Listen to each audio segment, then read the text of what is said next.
Hi, my name is Maria Villalobos with Capital International Realty. Thanks for being with me today. I've been a real estate agent here in Miami for over 10 years now. And one of the main questions that I get is, how's the real estate market? Obviously, now with the pandemic, more people want to know what's going on and see if there's any opportunities for them currently. Now, let's talk about some of the truths about the real estate market here in Miami. What makes Miami so attractive to individuals and businesses? What's going on with the MLS inventory? The Miami Association of Realtors just released their latest report. We also have the ISG Miami report from July 2020 about the pre-construction market here in Miami. And of course, let's talk about some of the submarkets within the Miami-Dade County and possible opportunities that we can get for you. Now, why Miami? Miami is one of the Florida is one of the 7 states that doesn't have any state income taxes, and it doesn't have any estate or inheritance tax either. That's why they say that Florida is a great state to live and also a great state to die. That's definitely a savings of maybe 13% in some cases, depending on where you live. We have warm weather all year long. If you've ever been here or seen any pictures, you've noticed that we can be at the beach in January, July, or December, and it's exactly the same. We are a gateway to the Americas. We have a very strategic location. In fact, we have over 1,100 companies, multinational corporations that have their Latin headquarters here in Miami. We are a multicultural, rich environment. No matter where you're from, you always feel at home. We're the 4th largest school district in the U.S., and we have a international studies program with bilingual education, including Mandarin and Chinese. Brickell, everyone talks about Brickell because of the nice buildings or the views, but the truth is Brickell is considered the largest financial district after New York because it has over 100 international bank offices just in that area. And we have world-class events like the Art Basel, the Miami Open, or the Miami Boat Show, which is the largest one in the country. What about the population growth? The population growth in Florida has been exponential. In fact, there are states like New Jersey, Illinois, New York, Massachusetts that have been losing some of their population, mainly due to the weather, but also, of course, because of taxes. With the tax reform of 2017, we definitely saw an increase of wealthy people moving down here to Florida, especially to Miami, to try to save some money. Let's talk about the inventory, the statistics of the MLS. The Association of Realtors just released their latest report, and they tell us that the COVID-19 situation, far from affecting the market, has actually helped, because we have now buyers from New York or other northeastern states looking for property down here. We also have, of course, the market in Europe and Latin America wanting to invest here. And we have pending sales that are now stronger than they were in January before the stay-at-home orders that started. It started the March the 13th. So now we have higher sales, higher pending sales than we had in January or February before the pandemic. The new pending sales in Miami increased 33% for single-family homes and almost 13% for condominiums. The other thing that the report says is that the Mortgage Bankers Association has been reporting an increase of about 5% per week under new applications for mortgages. The Miami-Dade County single-family home prices increased about 5% and condominiums about 4.8% compared to this date last year. Despite the price increase, Miami continues to be a bargain compared to other areas. The Knight Frank's Wealth Report in 2019 tells us that with $1 million, you can still buy about 93 square meters of luxury property, while in New York, this is only about 31 square meters, and in California, about 36. So we're still definitely a good price. Another important aspect of that report is that the properties in Miami-Dade are selling very close to the list price. For example, in single-family homes, the median percent of original list price received for the homes was 96%. and 92% for condominiums. So basically, any property that comes out in the market, the offer is very close to the asking price.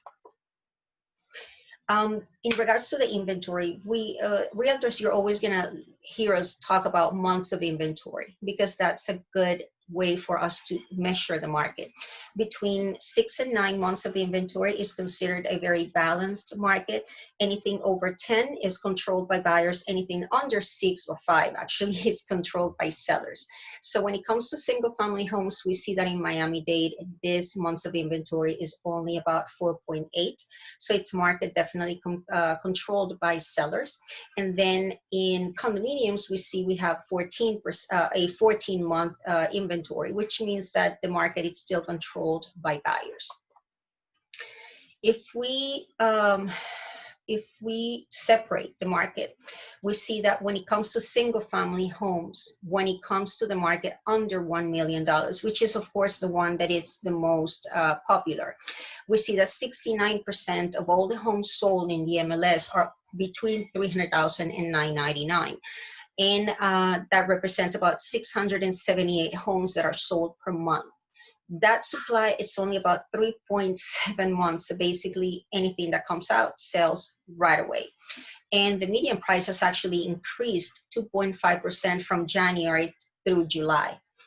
The 1 million to 1.99 is 5% of the market. The supply is 14%, which is still not much for that type of market. And the median price has gone down a little, 3.7%. So that could be an opportunity if you want to buy a single family home in that range. We have a little bit more supply and prices have come down, so we might be able to get a good deal in that specific market. The market between 2 and 2.99, we have about 22 months supply and the prices have increased. And then over 5 million, we see a 57-month supply. It's only about 5 homes per month that get sold. So we haven't been able to really measure if prices have come up or down. They have pretty much stayed the same. When it comes to condominiums, obviously also the broad range is between 300,000 and 999. That's 32% of the market. That supply is still 23 months, which is a little bit high. And the median price has come down 4.9%. So that could also be an opportunity for us to be a little bit more aggressive when we present an offer. Then we have the 1 to 1.99 million, 4% of the market. The median price has come up and the supply is still a little bit high. And the same thing between the 2 million and 3 million, 70-month supply, we can definitely make an offer. And the same thing with the over $5 million, we have an 84-month supply. However, prices have come up. Let's talk about the pre-construction inventory in Miami. ISG just came out with their July 2020 report for Miami. This only represents the little area east of I-95. That would be Brickell, downtown, the beach, Sunny Isles. Only that little area east of I-95 is what we're talking in this graphic. If we look at the graphic, when the recession came in 2008, that same year, we had almost 13,000 units that were delivered that year. And in the previous years, if we look at the graphic, we see that we had 9,000 in 2007, almost 7,000 in 2006. So we had a big inventory. When the recession comes in 2008, we have a lot of inventory that is not being absorbed. So developers obviously decide, look, right now it's not the time to keep building. And we see that we barely had any pre-construction delivered for the next 5 or 6 years. Then we see in 2017 we had about 4,000 units. 2018 we had about 4,500 units delivered, and now in 2020 we're having about 1,000 units, 1,100 units being delivered. Again, builders do not feel right now it's the right time to keep building. So whatever is under construction is of course being built, but we don't have any new releases for now, at least not for the next 3 to 4 years. We don't really have that much delivery of any units. Now, this could be an opportunity. Why? Because we have about 1,600 units that are being delivered in the next 12 to 24 months. From that inventory, about roughly 92% has been sold. We only have about 8% that hasn't been sold, but that still represents about 1,600 units. Now, from those, 600 are being built. They're not ready, but about 1,000 of them are already built. That means that the developer has that inventory in his hands, and he definitely wanna get rid of it. He definitely wants to sell it. Now, developers usually will not negotiate price. When I say that there's an opportunity for us to be more aggressive, doesn't necessarily mean we're going to get a discount on the price, but we can definitely get, maybe, depending on the developer, we can get 1 or 2 years condo fees paid, or help with closing costs also, some type of help with closing costs. So take that into account. Let's talk about the submarkets. Miami is very big. It's a huge county. We're almost 3 million people. So obviously we have areas, and each area behaves a little bit different. The most that you're gonna listen to is maybe Brickell, Downtown, Doral, Pinecrest, Sunny Isles, Coral Gables, Kendall. And each area is different. So let's look a little bit about, let's look at a few of them.